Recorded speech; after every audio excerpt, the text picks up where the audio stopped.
Welcome to the Baseface Network.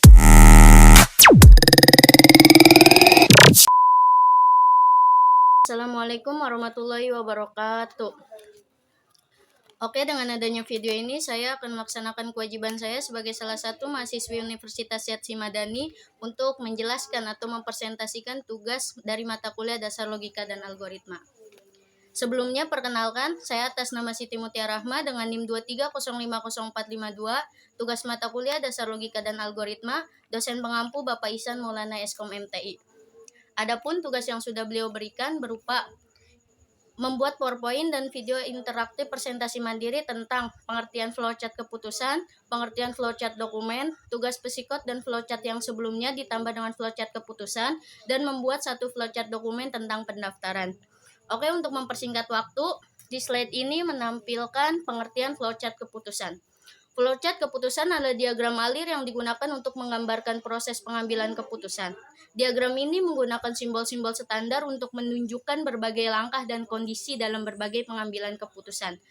Adapun flowchart keputusan membantu kita untuk yang pertama memvisualisasikan proses pengambilan keputusan, yang kedua memahami bagaimana keputusan dibuat, yang ketiga meningkatkan efisiensi dan efektivitas proses pengambilan keputusan, dan yang terakhir minimalisasi kesalahan dan kelalaian.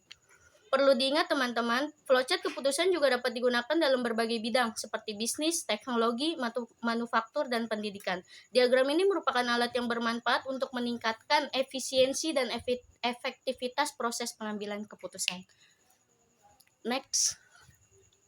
Pengertian flowchart dokumen. Flowchart dokumen adalah diagram alir yang menggambarkan alur pergerakan dokumen dalam suatu sistem atau organisasi. Diagram ini menunjukkan bagaimana dokumen dibuat, diproses, disimpan, dan didistribusikan. Adapun flowchart dokumen dapat membantu kita untuk yang pertama memvisualisasikan dokumen, yang kedua meningkatkan komunikasi dan koordinasi antar bagian, dan yang terakhir mengidentifikasi area yang dapat dioptimalkan. Singkatnya, flowchart dokumen adalah alat yang dapat membantu organisasi untuk meningkatkan efisiensi, keakuratan, dan kepatuhan dalam alur dokumen. Next. Ini flowchart, ini bentuk psikot, dan flowchart yang minggu sebelumnya ditambah dengan flowchart keputusannya. Ya, seperti inilah. Ada yang pertama itu mulai, diawali dengan simbol terminator menunjukkan awal dari flowchart. Yang kedua seperti siapkan terigu, royco, 1 butir telur, dan yang lain-lainnya itu simbol preparation yang menyatakan langkah persiapan untuk melakukan langkah berikutnya. Yang ketiga itu ada simbol input atau output. Yang keempat itu ada simbol prosesor. Yang kelima ada simbol delay. Yang keenam ada simbol proses. Yang ketujuh ada simbol decision. Yang ke-8 ada simbol input atau output. Yang ke-9 ada simbol delay lagi. Yang ke-10 ada simbol proses. Yang ke-11 ada simbol decision. Yang ke-12 simbol proses, dan yang ke-13 simbol input output, dan yang terakhir simbol terminator untuk mengakhiri sebuah flowchart.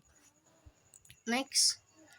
Di sini ada contoh flowchart dokumen yang saya buat, yaitu saya mengambil contoh pendaftaran anggota perpustakaan. Dan ini contohnya.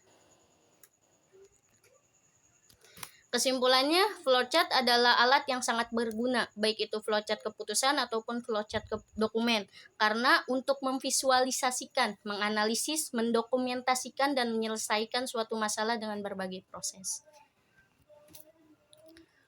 Oke, mungkin segitu saja presentasi dari saya, dari tugas mata kuliah dasar logika dan algoritma. Kurang lebihnya mohon maaf. Wabillahi taufiq wal hidayah. Wassalamualaikum warahmatullahi wabarakatuh.